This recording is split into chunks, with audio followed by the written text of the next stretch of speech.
would we be able to tell your honey that I want to take you to the moon? 10 years. 10 years. Entrepreneurs never fail. Their ideas may or may not work. And you know what entrepreneurs do? They pivot. Business is like a war. You have to be completely prepared. It's not about the great vision. It's always about the great execution. He's a business executive, entrepreneur, and founder and former CEO of InfoSpace. He's the co-founder of Moon Express, a company that is making machine-operated spacecraft to try to go to the moon and harvest it for its raw materials. He's on track to potentially become the world's first trillionaire. He's Naveen Jain, and here's my take on his top 10 rules of success. Rule number 1 is my personal favorite, and make sure to stick around all the way to the end for some special bonus clips. Also, as Naveen is talking, if he says something that really resonates with you, please leave it in the comments below and put quotes around it so other people can be inspired as well. Enjoy.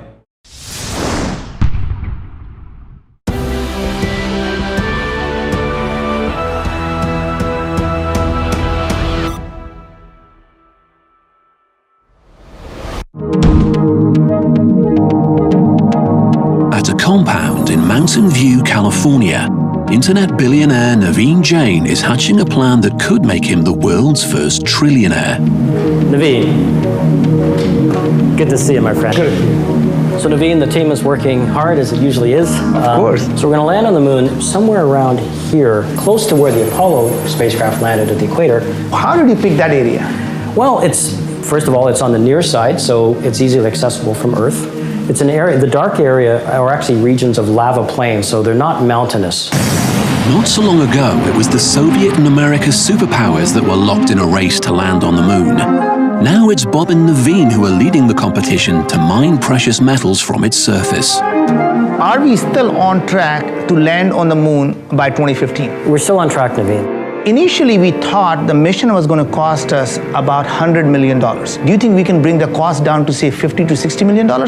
Yeah, even less. Yeah, even less. I think the first mission will be under 50, and subsequent missions may be under 40. When would we be able to tell your honey that I want to take you to the moon? 10 years. 10 years. Not only will it be a honeymoon, but I'm taking my honey to the moon, and I think that'll be the killer. If you can do that, that's real business. If we can go to the moon for $50 million and the cost comes down to 20, and we're able to bring back the thing's worth $500 billion, I don't care what anybody says, that's a great business. Somebody is going to create $1 trillion industry in space, and we sure hope it's us.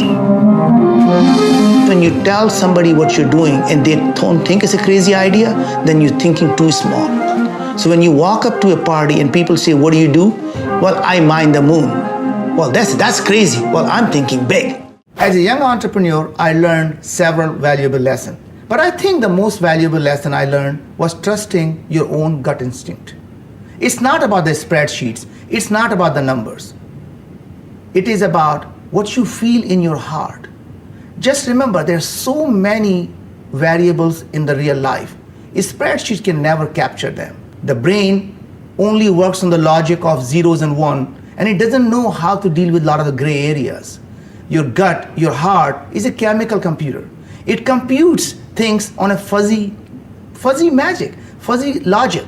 That means a lot of the times you will start to feel that something doesn't feel right, even though the numbers do add up. Never be afraid to fail. Entrepreneurs never fail. Their ideas may or may not work. And you know what entrepreneurs do? They pivot, right? Pivot is a way of saying, I have found a stepping stone to even bigger success. So the way you do that is always never let the ideas that has not worked become the failure of a person. You as a person becomes better every time. And the more have you failed, the more arrows you have back. So after the third time, you can go to anyone and say, sir, I am the right CEO because I know exactly what not to do 3 times over. I wake up about 4:30 and 5, and between 5 and 5:15, I am working on email, catching up on news, looking at the blogs, looking at the different opinions. Because people just don't sleep. I mean, they're working 24/7. Somewhere around the world, people are awake and working. So you're always constantly being bombarded with requests, information, or just sometimes news. And so in the morning, I wake up and I, take care of my mind.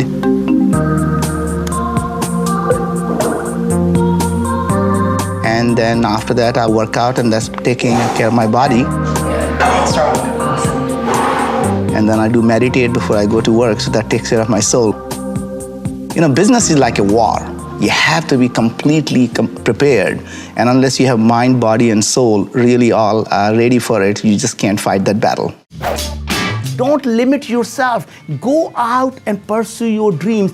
Even if you know nothing about what you're going to do, go out and do that. Every time you have a self-doubt, just remember that every single successful company goes through a near-death experience before they go out and become successful. It is the mindset. You know, so people talk about people are optimistic or pessimistic. So they look at whether the glass is half empty or half full. To me, that's really the wrong question to ask. The only thing you as an entrepreneur to think about is, do I want to fill this glass? And the next question you ask is, what do I want to fill it with?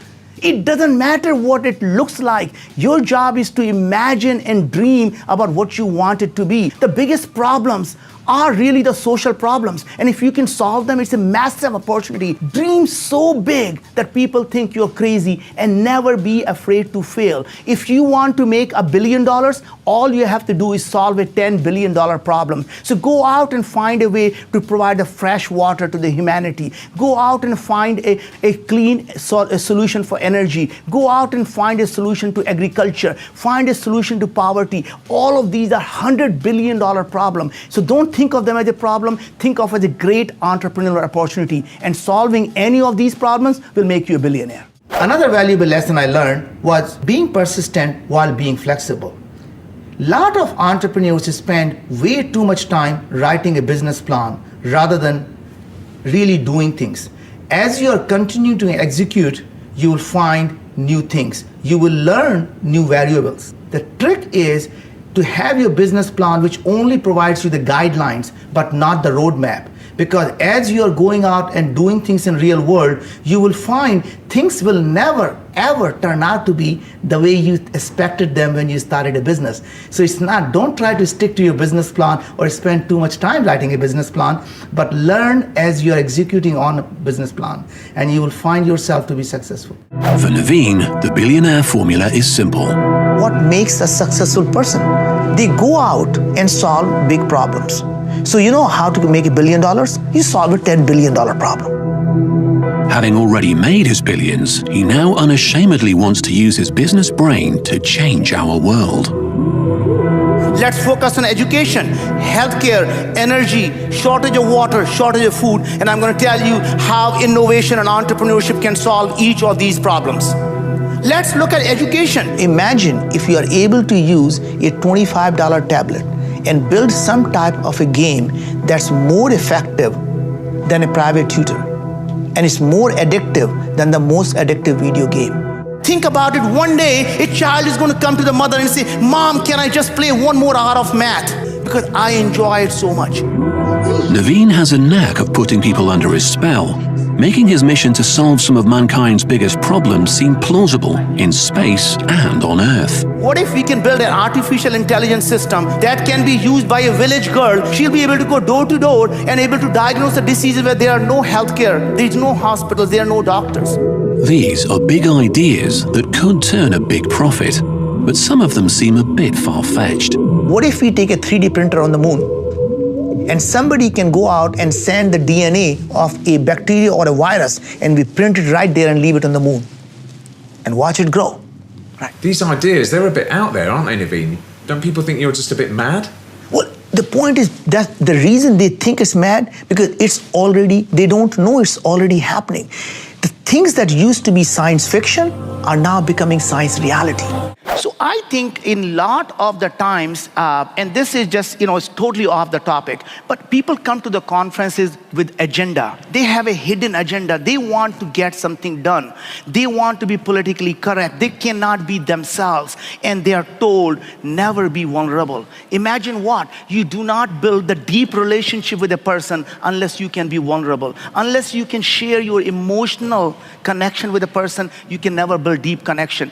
People measure their success when they leave the conference, how many business cards they gave and how many business cards they collected. Guess what? If you ever think you have more than 5 people that you met in the conference that you think you have a friendship with, you have friendship with no one. You have to spend time. You have to connect with people. You have to give yourself to them. And you have to let your heart in their hand and say, I trust you. And when you do that, that is the time you build a deep relationship. When you leave this conference, they become your lifelong friends. So make 1, 2, 3, or 4 those lifelong friends when you go to a conference. Find a like-minded person who is going out, going to go make the change, who is going to go out on a journey with you to go out and change the world. To me, doing well by doing good is my philosophy. That means you can create a great venture, and if the venture can do good, that becomes a philanthropic venture from my perspective. So to me, you can't create a $10 billion company by solving a $1 billion problem. That means you have to go out and solve a $100 billion problem. And it so happens those $100 billion problems are massive social problems, which are education, the healthcare, the clean water, the energy. And if you can go provide access to education and healthcare to billions of people around the world, and if you happen to make $1 billion profit, my hat's off to you. That's a great venture, and that's what we want people to do, is not to separate becoming doing well from doing good, because you can do both, and that's how you create scalable, sustainable change. Well, the last and the most valuable lesson as an entrepreneur I learned was about the value of execution. Way too many people spend too much time thinking about the vision. We are taught that you have to build a better mousetrap. Every venture capitalist will tell you that to be a successful entrepreneur, you need a breakthrough innovation. Well, you have to assume none of us, or at least most of us, are not the smartest people in the world. There are lots and lots of great inventors out there. How are we going to be the person who's going to always build a better mousetrap? Well, to be successful, you don't have to build a better mousetrap. You just have to build a different mousetrap. And as long as you are executing well, the business always comes down to block and tackle. It's not about the great vision, it's always about the great execution.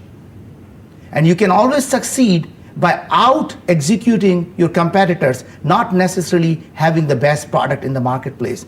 And I think the Microsoft is a great example where they took a same product that other people may have had, but they executed substantially better, and today they're the market leader in the industry. Thank you guys so much for watching. I made this video because Ali asked me to, and thank you so much, because this was one of the most fun and inspiring top 10s that I think we've ever put together. At least I was extremely inspired by it, and I love all my top 10s, but this one was especially inspiring. So thank you so much for that ask. And if you guys have somebody that you'd like to see profiled next, a famous entrepreneur that you want to be inspired by, please leave it in the comments below, and I'll see what I can do. I'd also love to know what rule had the biggest impact on you and why. What lesson are you going to apply to your life or business immediately? Leave it in the comments below. I'm going to join in the discussion. Finally, I wanted to give a quick shout out to Mihoville. Thank you so much for picking up a copy of my book, Your One Word. It really, really, really means a lot to me. So thank you guys again for watching. I believe in you. I hope you continue to believe in yourselves and whatever your one word is.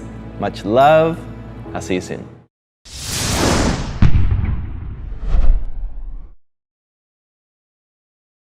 Think differently. It's not about thinking outside the box. It's about thinking in a different box.